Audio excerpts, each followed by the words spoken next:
Hello, everybody. Welcome to another episode of Dear Jill, your podcast, your dilemmas, your thoughts, your feelings. It's all about you. And of course, our producer, Emma. How are you doing, Emma? Hello, I'm good. How are you? Yeah, I'm good, thank you. Good. Yeah. Well, I've been thinking about the podcast and I think I've been reflecting on at the start of the year when we chatted or you chatted about how you can set goals and look at the year and not be afraid of that page turning in the calendar. Yeah. Well, now we're 6 months into the year. I know. And maybe this is me saying, Dear Jill, help, but I'm looking at forward planning. I'm looking at the goals I set back 6 months ago. And maybe necessarily I haven't hit the mark that I want to at this point of the year. I wish I'd done more. Okay, you got 6 months left. That's all I'll say. I know. Okay. But so that's all right. It is all right because I'll be honest with you. I think I've had a pretty slow start to my year of goals and what I was working towards. I think I had very, very good intentions, and I think I sort of just meandered slightly and just sort of didn't quite feel like I was in like fourth gear. I was a bit like yeah, me too. But now I do definitely feel like something's unlocked, and I have been thinking a little bit more specifically about what I would like the next 6 months to look like. Okay, so you're saying maybe scrap the first ones and just let's concentrate on the next ones that we've got. No, keep the ones that you've got. No, don't scrub them, Emma. No, keep the ones that you've got. And just, the thing with, anything like that and with intention, you have to have the right attitude to go with it, don't you? Mm-hmm. And sometimes, things get you down or things pull you back or things just take you off course. So it's fine. If anyone is listening and they just feel like they've been taken off course slightly and they think, oh no, it's sort of halfway through the year and I've not achieved half of the things I thought I was going to, it's fine, because most of the things that we want to achieve could be achieved in 6 months anyway. We just give ourselves a year. And like I've always said as well, remember, choose the one that you most want to achieve. Instead of concentrating on 10 things, concentrate on one thing and think of 10 ways to achieve that thing. So at least just say to yourself, by the end of this year, one of those things on my list will be achieved. And then the next year I'll have some others to look forward to. That's nice, because I feel like normally I hold myself accountable for everything. I'm like, you shouldn't have done this, you should have done this, you should have done this. Then I make excuses for myself. So, now that the weather's nice, I'm like, well, I'm actually going to concentrate more on living and going out and experiencing life instead of sitting and working, which I should be doing to achieve this goal. So can I ask you, what would you be able to tell me what one of them was that you haven't feel like you've got to? I want to sort of start something new, so I would like to start a company of some sort, and I have not. Is the answer. Right. So the first thing you could do, just that would take a minimum amount of effort, is to register that company. Think of a name and register your company, and then it's there. It exists in name. So that could be something you do next week, if you wanted to. I could. It sounds to me like you're going, but I don't know what it is yet, and I don't quite know what I want to do yet. And it sounds like you're just in a lot of indecision. So maybe that's okay. Maybe your goal is by the time you get to the end of August, you will have thought about what you want it to be at least. You're swallowing quite hard there. I think it's being kind to myself, but not too kind, maybe. Right. You're being very kind. Like, I've expected you to be like, go do that thing, make it do it now, but actually being like, you know what? Well, these it's things just happen. you haven't. It's just you haven't. So I've got to the age now where mea culpa just doesn't work anymore. Like, okay, you can beat yourself up. You still haven't done it. Okay. So you either have to go, I haven't done it, but this is how I'm going to change tact. Okay. Give yourself a different tact because that one hasn't worked. But oh, I'm terrible, and oh God, I've wasted this first half. No, Okay. it's nonsense. It's just another way to not do the thing you want to do. Beating yourself up takes quite a lot of effort, and it's effort you could be putting into your new business. So when you find yourself doing it, just be like, you know what? I can tell myself that I'm terrible and that I haven't achieved my goals, or I could just do one thing today that would go towards it. Just write down 5 new ideas of what it could be. See, I was listening back to the start of this year of this podcast, and as I said, the turning of the page, not feeling frightened to go and do things. And why was I so productive at the start of the year, but actually haven't followed through with anything? We always are, though, aren't we? Because it feels it feels really intoxicating to have a blank page. So at the beginning of the year, it can feel like fresh. It's like when you get your new pencil case at school and you think, I'm going to be a genius because this Beryl pen is going to make me write the best words. It doesn't, of course. But it's that feeling, isn't it? So it's just like, okay, a few things happened this year probably that you weren't expecting. But don't give up. Incremental. But just keep doing it, because the people that achieve things just keep chipping away. Yeah. Okay. Even if it's a little bit at a time. A little bit. I'll let you off when you go on holiday, though. Oh, thanks. Thanks. No, I'll be thinking, oh my God, I should have that company registered now. I need a name. Oh my goodness, I need a website. I need this. And that's it. Overwhelm yourself, don't you? That's the mistake. Yeah, it's no good. But then also at the start of the year, I was thinking, dark nights. I've got loads of time to do some work. Now, light nights, I'm like, well, I want to live. I want to do life's too short to be doing that, Emma. Go in the sea and enjoy it, And then I'm like, oh, well, I've made 6 excuses to myself and I'm not going to do it. I do that all the time. I'll have a train journey and it'll be like 2.5 hours. I'm like, 2.5 hours? I could literally read like 3 scripts, easy. By the time I've eaten my food and watched maths on the train, I'm like, that's my next stop. I'm off. Oh, well, that was good. Why do we do it to ourselves? I don't know. But we need that. Yeah. We need a bit of fun. So I tell myself. Anyway, let's get on with the podcast, shall we? Yes, let's do it. Our first voice note is from Natalie.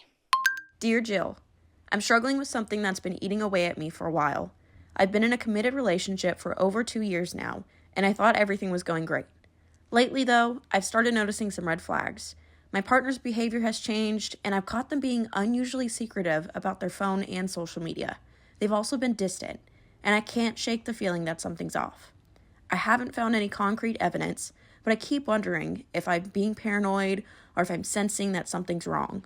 I have been cheated on before, and the idea of it happening again is devastating, and I'm torn between confronting them and giving them the benefit of the doubt. Any advice? Natalie. You know what? The worry and the wondering and the what ifs and what could possibly happen, to me, Natalie, they're so much worse than just the actual conversation. And, without any evidence and just a feeling, of course, you can't go in there guns blazing, are you cheating on me? Because if they're not, that's really offensive. And if they are, they're probably going to get very defensive. So the best thing to do here is just to say, I'm feeling a certain type of way. I'm feeling a bit weird. I'm feeling a bit off. I feel insecure. Can you understand why I might feel this way? Or do you think there's anything going on between us that you think would warrant me feeling this way? If they say, no, absolutely not, I don't know what you're talking about, then you can say, well, okay, I feel like, things have been a bit different and you've been, your behavior's been a bit like strange, but at least give them the opportunity first to offer something up, because they might say, yeah, I've been feeling the same way actually, and I was wondering if everything was all right with you, or whether you were having second thoughts or feeling differently about me. But to me, staying in the wondering and the indecision and the worry, to me, that's just no way to live. To me, if you're with somebody who is your person, you should be able to have difficult conversations with that person without it completely rocking the boat or ruining something. And if it does, I would just, they're not your person, are they? If it does, you're allowed to say, I don't feel great and I'd like to talk about it. So yeah, I would just, be courageous and just ask the questions you want to ask, but don't accuse and don't bring up weird tenuous links. Well, I saw you do this or you came back late. Just see if you can hand over the baton and give them as much space to talk as possible, because you'll be amazed if you let someone talk enough, they will reveal something about themselves. So I would say give them the floor and see what happens. Can't argue with that. Yeah. Can't argue with that. I mean, you said when to listen to your gut, and you might think something's going on and not to go in guns blazing. But when should you maybe go, that gut's maybe really right? I think if Natalie was saying he came home at 4:00 in the morning and he smelt of, oh, this is so cliched, smelt of perfume, or, he said he was working away, but I actually found out he was actually in the office instead. If there was actually like concrete stuff going on, then you're like, well, yeah, but I really believe in a gut feeling. But the one thing I would say is if you've already been burnt in your life, that gut feeling could just be fear of something repeating itself. And you do have to be careful with that. You can say, no, I know this is how I felt last time. But I think everybody deserves the benefit of the doubt. And if it's just been a few things of feeling distant and just not feeling quite present, I think that's very different to having evidence of any sort, So I would just be careful, because, if that isn't happening, it's hurtful, isn't it, to think that somebody has jumped to that conclusion. And how do you sort of, if you've been burned before, how do you get out of that headspace of like always thinking that, oh, it's happening again? That's purely just personal work. I mean, if you hear some people, men and women, I don't know what it is, I just attract these type of men. I don't know what it is with me. They're just the rats. They come, and it's like, okay, but you're attracted to them. There's something about somebody not being available or somebody not fully being able to give themselves to you that you find attractive. Like, let's just put our hands up and be accountable for that. It's not I don't think it's a coincidence that you are just always with people who treat you so badly. It's like, then we have to, like, the same thing again. I know I always say it, but you have to look within yourself and think, check in, like, how do I feel about myself? How is my self-worth? Who do I think I deserve to be with? Because if you're answering all those questions really honestly and you say, well, I deserve to be with somebody that treats me in a really respectful way, I deserve to be with somebody who doesn't make me feel like I don't trust them, then it's like, okay, well then maybe you're choosing the wrong person. So I think you always have to check in with yourself as well.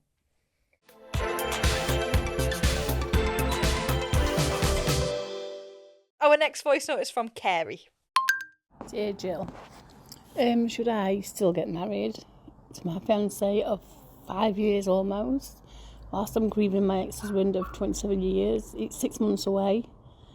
I'm really confused, I'm excited, and yeah, I'm nervous. And since my ex died, father of my children, 27 years together, and I've been grieving. He's been dead almost a year now, passed away almost a year ago on Easter Monday this year when he left me. We now think he had a brain tumour, and it's all been a mess in my head. I'm sort of stuck between the past and the present and the future, and I need to know what to do. We've been split up a couple of years, but I don't even want to lose my name anymore, which is crazy, as my ex had remarried quickly the year before he died. I just think to struggle moving on. Please help. Right. Okay. So Carrie, you were with someone for a long time and you have children with them.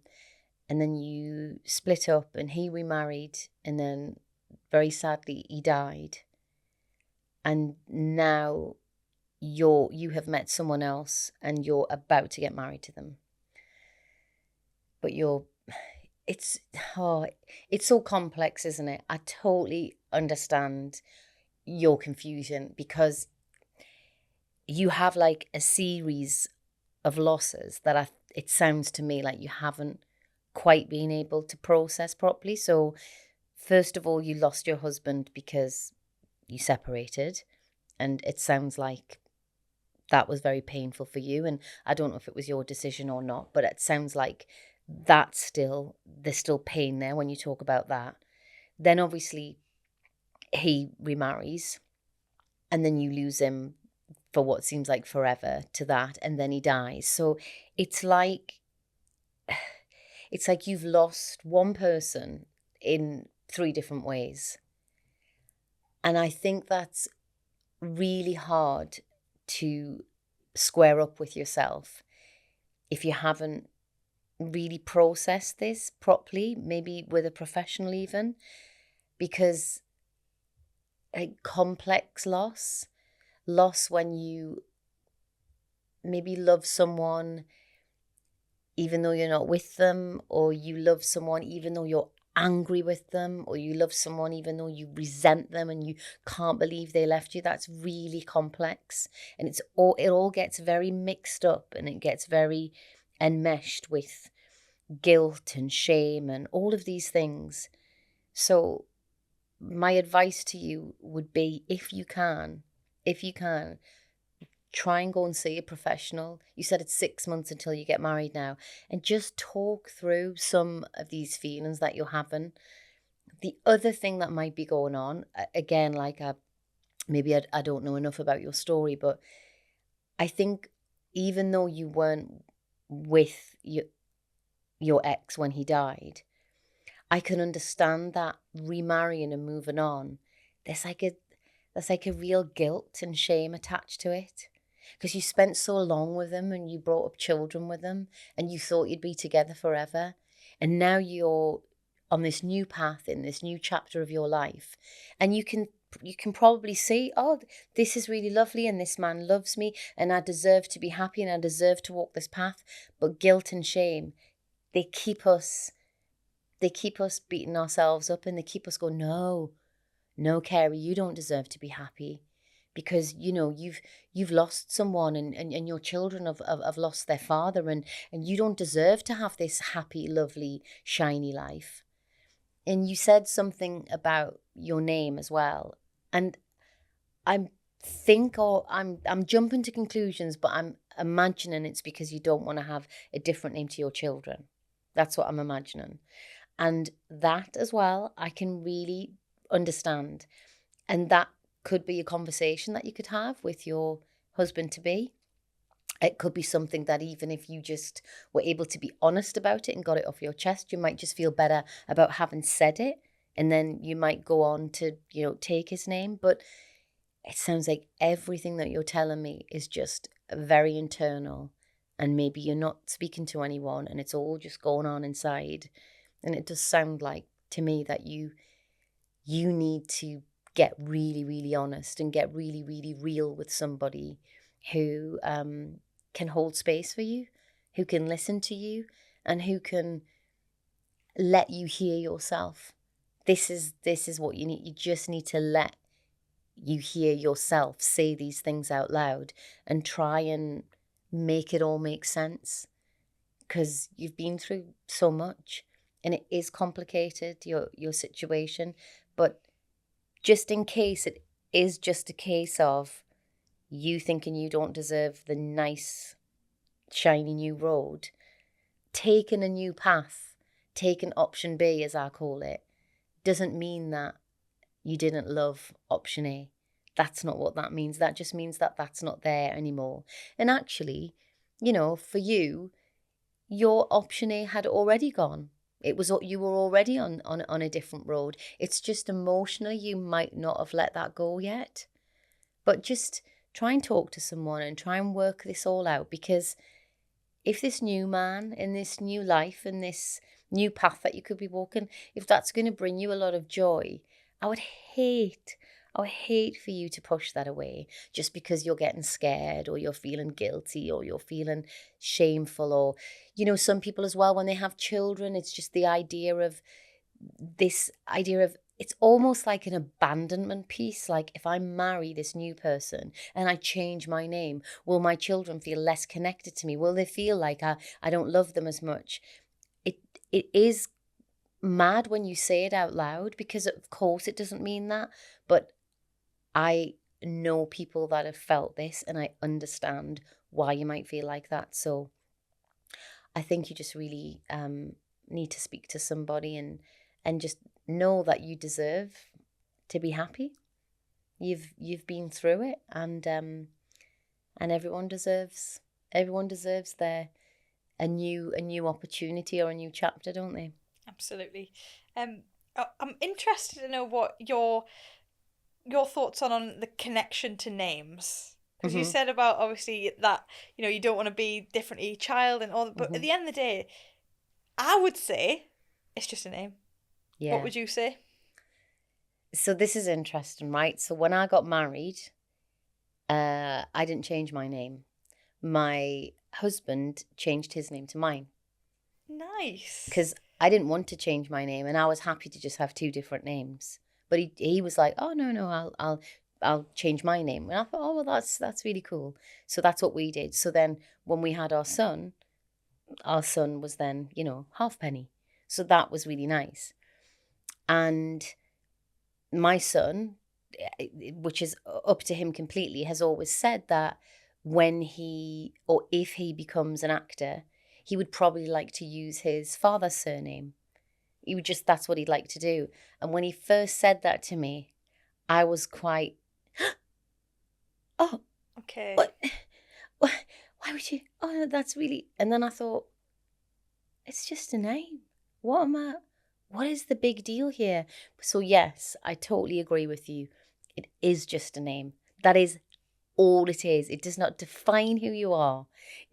That was very much about my ego. That was very much about, but then people might not know that I'm your mum. And it's like, oh, Jill, it's so much about how I was feeling. And you know what? I also had complete and utter respect for my son being able to say that to me and being able to say, that's what I'm going to do. He wasn't asking for my permission. He was like, that's what I'm going to do. And I thought, oh, good on you. You are like brilliant for that. I really admired him for that. So I've kind of been through it in a sort of different kind of way. And I was interested in my first reaction, which was a little bit possessive, I have to say. I mean, what's your reaction to like your husband to say like, that's a really nice thing to say also, because you normally take the man's name, obviously, and then be like, actually, you know what? I'll take yours. I think that's really... I thought it was great. Yeah. I thought it was great that he was just open to the idea, open to, and also obviously, you know, was like, yeah, cool. I'd love to take your name. I thought it was really nice. It's a bit different now because of the way our family has worked out. But at the time when I was getting married, I was going to be the only halfpenny left, and there was no men after us. Okay. And I was like, I'm keeping the name. I will carry the name on like some sort of Viking. But I don't know why. That's how I felt at the time. I was like, no, I want my name. I agree. I'm the last. I'd be the last Millen because it's all girls. Yeah. And I'm a bit like, I think I won't change it for anyone. And also, I do have a massive problem with the fact that people expect the woman to take the man's name. I have a massive problem with that. Yeah. So maybe that was just it as well. Maybe it was just pure, like, you know, stubbornness of like, nah. I'm sorry, but what, for generations, you just think it's a given that we're going to take your name and our name's going to disappear? I don't think so. Why can't we just keep our names anyway? Why do you have to be like, why do you have to change your name when you get married? It's ridiculous. It's the paperwork, I would think. Yeah, just keep your name. God, yeah. You're married, so what? You don't have to be Mr. and Mrs. the same name. I agree with you on this one. Yeah. Anyway, let's move on.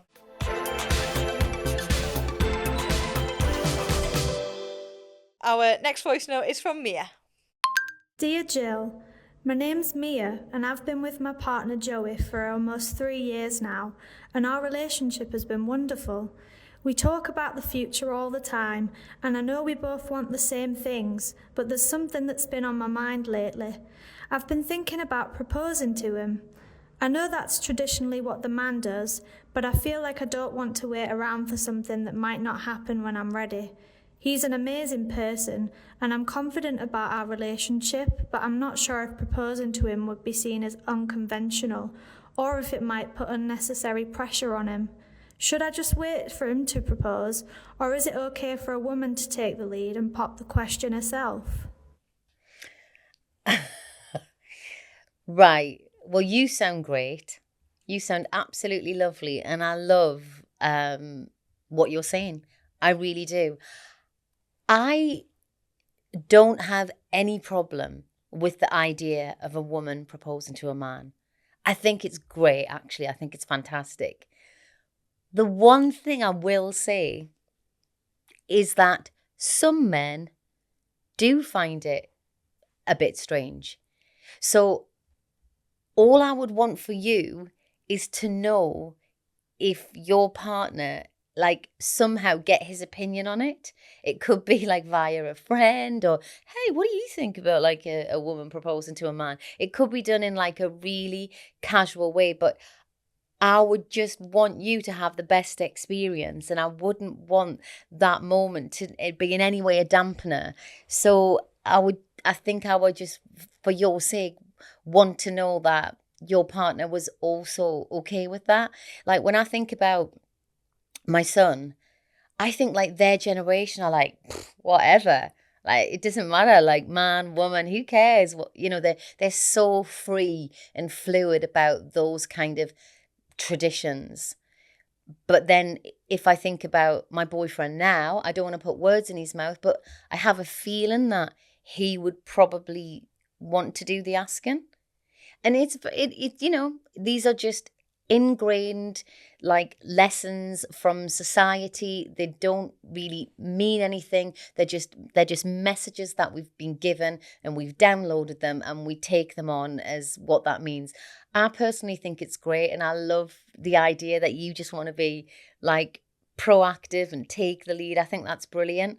I just would love that to go as well as possible for you. So I would just get a friend to just be very, very subtle, by the way, about it. Can't just be hey, just got a question to ask. No, it's got to be in the middle of a conversation that's kind of about stuff like that.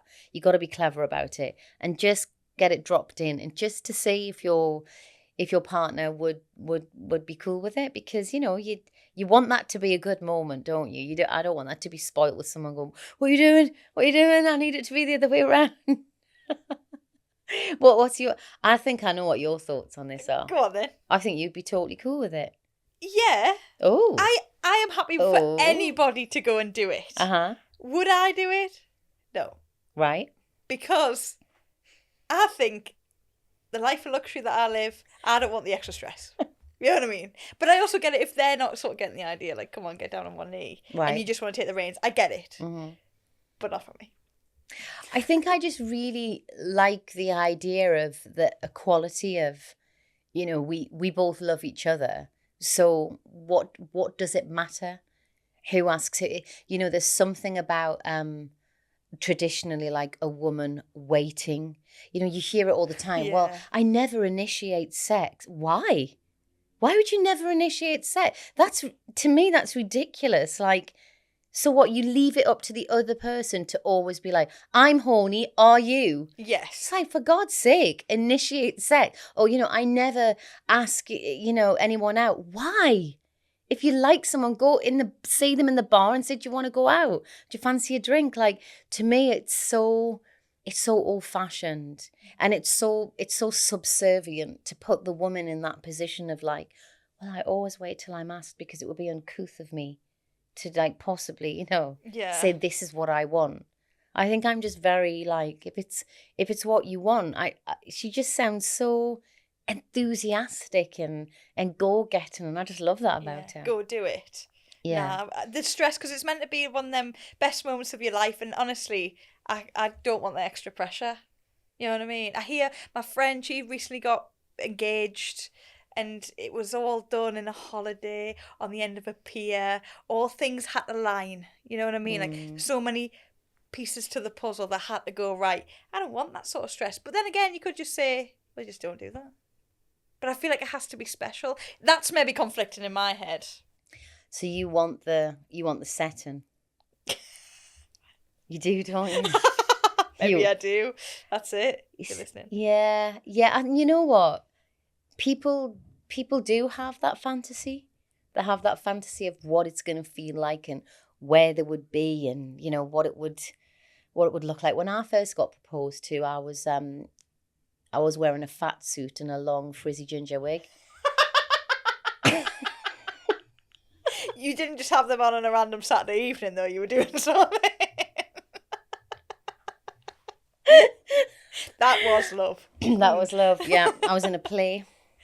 Oh. And I was like, this is not the way I imagined it was going to be. But were you gutted, or were you like, oh, that's cool? I'm going to be honest with you. I was a bit gutted. Oh, there you go. You see, you wanted what I wanted. Well, I mean, that's like not that. Yeah, that's. I mean, the needle has been moved massively. I didn't expect that, but you know, I also like. I'm trying to be generous. I could kind of see why he might have thought that would be like celebratory and all that. It was, you know, like, but I just no. Not if you were no. No. You know, it didn't last. So there you go. There you go. Yeah. The fat suit, ginger hair. Wasn't I the was look. just thinking, oh, this is not going to look good on the pictures. There you go, though. You were thinking about the pictures. You were thinking about the memory. I wasn't actually, because mobile phones weren't even around then. Go. I'd be gutted. I'd go stand up. You're making a fool of yourself. I couldn't because it was in front of an audience. There was 1,500 people watching. But that puts pressure on you to say yes. Well, that's what that was even harder. I was like, well, I mean, this can only go one way. Yeah, I don't like that either. Mm-hmm. You're right. Maybe I'm scratching that. What I've just said doesn't matter. Actually, I'd like to make my own decision on my own. It's got to be private, I think. In the kitchen. Yeah, exactly. What's the dream one? If you were to get proposed to in the fairy tale of Jill Halfpenny, how would it look? Just something very private. Something that was just between, like, I wouldn't want onlookers.